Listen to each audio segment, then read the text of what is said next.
ঝন্টু বাবু, ব্যাস that's it. Jhantu বাবু, হচ্ছে যদি আমরা চিৎকার চেঁচামেচি করি তাহলে তৃণমূলের সাংসদ যে মিথ্যে অভিযোগগুলো করে সারা ভারতবর্ষে নির্বাচন কমিশনের মতন সাংবিধানিক বডির একটা ভুল তথ্য দিচ্ছে, সেটা বিরূপ পাবলিকের কাছে কিন্তু সেটা প্রতিষ্ঠিত হবে।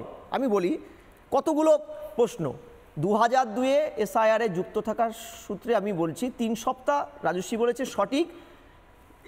খসড়া তালিকা 4 ফেব্রুয়ারি বেরোয়, 5 তারিখ প্রেস কনফারেন্স করে মমতা ব্যানার্জি প্রকাশ্যে বলে 69 লক্ষ ভোটারের নাম আপাতত নেই, চ্যালেঞ্জ পর্ব তখনও আসেনি।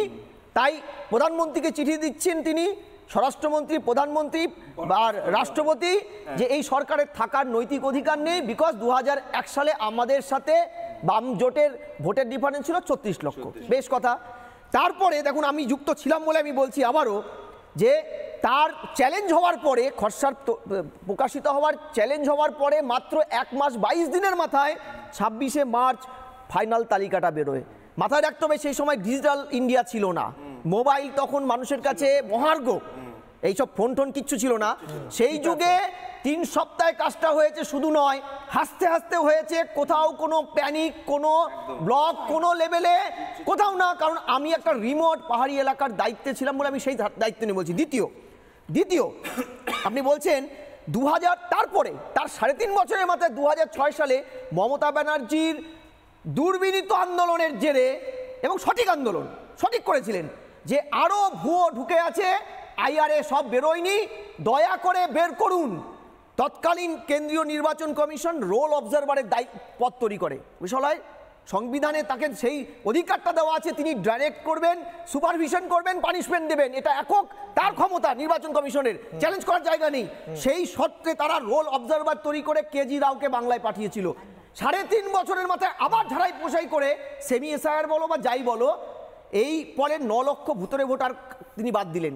কে? নির্বাচন কমিশন। মমতা ব্যানার্জি বললেন উত্তম, তৎকালীন কোনো ডকুমেন্টস তুমি পাবে না যে তৎকালীন বাম নেতারা এর বিরোধিতা করেছিল, বলেছিল ওয়েলকাম, এটা তো প্রসিডিওর। একটা মমতা ব্যানার্জি বদলে গিয়েছেন না, পরে সেই প্রশ্নটা আরো পরে। তারপরে 2014 তিনি ক্ষমতায় এসে পড়েছেন। লোকসভা নির্বাচনের আগে VS সম্পদ কেন্দ্রীয় নির্বাচন কমিশনার কলকাতায় এসেছেন, তার কাছে 1 গাদা কাগজ নিয়ে গিয়ে বললেন ইমিডিয়েট ঝাড়াই পোছাই করুন। শেষতম আমি বলছি, তৃণমূলের প্রতিনিধি বলছে এত কম সময় কেন, 3 বছর 2 বছর দেওয়া হোক। ফেব্রুয়ারি মাসে তারাই তো তাদের রাজ্যসভার সাংসদ সাগরিকা ঘোষ দায়িত্ব নিয়ে বলছিল সারা ভারতবর্ষে রোল করতে হবে, রিভিশন করতে হবে, কোথায়? রাজ্যসভায় দাঁড়িয়ে।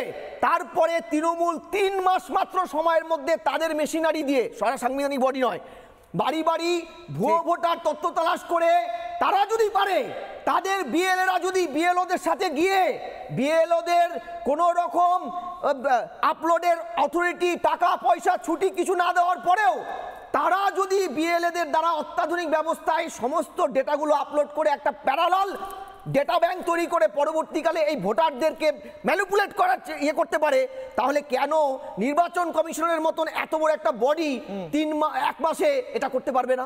আমার প্রশ্ন, তারা যদি করতে পারে। স্যার 47 লাখে কি একটা সরকার পরিবর্তন হতে পারে?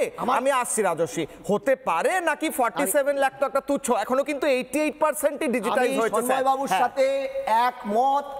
নির্বাচনের আপলোডের ক্ষেত্রে ন্যূনতম, আমি তোমাকে বলছি, ওই যে একটু আগে দিনহাটার কথা বলছিল, বেশ কিছু তথ্য আমাদের কাছে আছে, তার মধ্যে একটা কিছু গত পরশুদিন বেরিয়েছে, এই সম্ভবত ডানকুনিতে মৃত ইনফরমেশনগুলোকে বিএলওদের গান পয়েন্টে রেখে পয়সা দিয়ে প্রলোভন দিয়ে তুলে নেওয়া হচ্ছে। সেখানে ফটো একটা অলরেডি নির্বাচন কমিশনের আপলোড করা আছে, তার পাশে একটা হার্ড ফটো দিয়ে বাবা মার ভুয়ো দিয়ে তথ্য দিয়ে আপলোড করিয়ে দিয়েছে। মেশিন তো তোমার এত কিছু বোঝে না। এইগুলো ঝাড়াই বোঝাই করে 1,47 লক্ষে জুড়ে এটা দাঁড়ায়। আমি বলছি আমার প্রিভিয়াস ওয়ার্কের জব এক্সপিরিয়েন্স দিয়ে আমরা আশ্চর্য হব না। ফলে সরকার পরিবর্তন একটা সংখ্যার খেলা, সেই সংখ্যায় যদি এই ভুতুড়েরা, অবাঞ্ছিতরা, যারা পশ্চিমবঙ্গে স্বাধীনতার পরে 3টে বড় সরকারের সম্পদ ছিল, এই সম্পদ যদি ছাঁটাই হয়, তৎকালীন কংগ্রেস, তার মাঝখানে বাম, এখন তৃণমূল, যে সম্পদে ভর করে পশ্চিমবঙ্গে ক্ষমতায় টিকে আছে, তারা যাবে না, এটা তো চলে যাবে, এটাই তো স্বাভাবিক।